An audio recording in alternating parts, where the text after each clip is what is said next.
Okay, cool. It is now recording. As you can see, one, two, three, four, five audience members. All right, and just gonna quickly switch to this and then this. Okay, I'll begin with reading from a poem by Jane Cortez, which begins, "What do they care about art?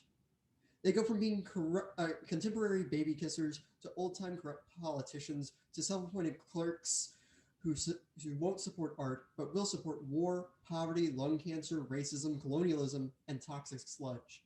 That's their morality, that's their religious conviction, that's their protection of the public, and that's their contribution to truth and decency. What do they care about art?" And I think this poem, and specifically the "What do they care about art" when she's describing who they are, is really getting at the core of what art censorship really is. And art censorship is the death of expression.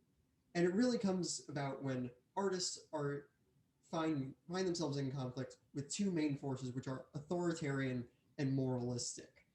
And brief overview: authoritarian being, like dictators, whether they be fascist or communist or whatever, and moralistic being those who are in power, who believe that the moral majority, or what they believe to be the moral and cultural majority, should be the norm. And so I have three big examples of art censorship throughout history. The first being an authoritarian, the second one being a moralistic, and the third being a combination of the two. The first one, an authoritarian one, is Chile during the 1970s and 80s was ruled by the dictator Augusto Pinochet. And Marjorie Angosin, writing for Agni, describes the horrible treatment of artists and the censorship they endured at that time, culminating with the quote, "Most art in Chile during those 16 years of dictatorship required the active collaboration of the viewer to complement utterances or to implement meaning. And because of this cooperation through different strata of Chilean society, it worked." And so she also describes how theaters were burned to the ground, books were burned in the middle of the street. And so artists had to adapt and survive in order to express. So instead of like just being like, "Here's some art I made," it became this whole thing of they had to subvert how they presented it. And the viewers and the audience had to go along with it in order to keep art to survive in an authoritarian place. For moralism, it's a little bit different. An example I have found is that in 1996, Cheryl Dunier released the film The Watermelon Woman, which is a film about her as a African American lesbian discovering her race and queerness through film history and learning that realistically there is very little history of both of those subjects. And so as she is going through this film, she understands not only the society she lives in, but it's also a social sort of protest towards the powers at the time. And because of this, and because of its funding by the National Endowment of the Arts, the powers that be at the time, Congress, who was mostly Republican since 1994,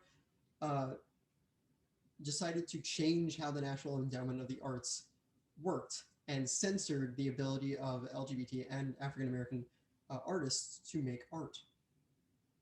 And in adding insult to imagery, Robert Sweeney discusses why is art meritable? And he finds that this is in terms of education, purpose, and representation, which The Watermelon Woman definitely does in terms of representation and in the educating of the public of just how hurtful society is, or was at the time, and still is, to specifically African American and queer women of color.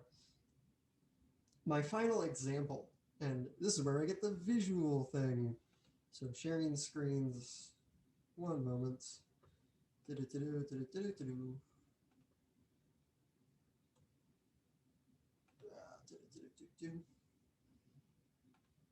This is the part I was always knew would shrink my time.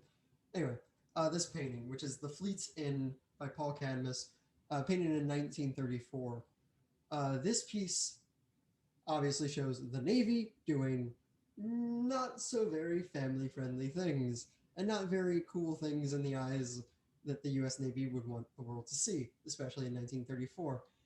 And so when it was it was in the gallery, it was ready to be shown, a retired Navy officer, Hugh Rodham, saw it, was like, that's terrible. I want it not ever shown. And he confiscated it. And so Paul Cadmus's work would not be shown in that gallery. Luckily, he had friends in newspaper, and so it was published in the newspapers around the country. But even then, it was then censored again by the Secretary of the Navy, and a lot of the higher ups in the Navy. And it is now back in a gallery, but it is this sort of like push and pull from an authoritarian thing of the military, but also in a sort of moralistic sense, because they're obviously not showing the morals of the Navy. The Navy is all righteous and yada, yada, yada. And so, because of this, we find also, let's get to another screen. Do. Because of this, specifically in writing for In Aesthetic Censorship, Art for Art's Sake, Richard Schusterman discusses specifically this sort of moral dilemma of censorship, which is art truly inherently infallible due to the artistic truth that it represents, or is censorship on its own morally right in some cases? And that's really the crux of the argument of art censorship. Is there really a counter argument to it? Like, is expression worth like destroying, snuffing out, or can it? Is there any real excuse for censorship? And I believe no. I believe that even a painting that shows the Navy doing very debaucherous things is still a work of expression and should not be censored. I believe the Navy was wrong in that fact. But really, the real crux of the argument comes down to, realistically, censorship throughout history is usually used as a tool to silence to silence either minorities or people who dissent with the powers that be. Think Nazi book burnings and so on and so forth. And so, because of this, and because of its historical uh, characteristics, I believe art censorship is unjustified, if not all the time. And it's probably 5 or 7 minutes.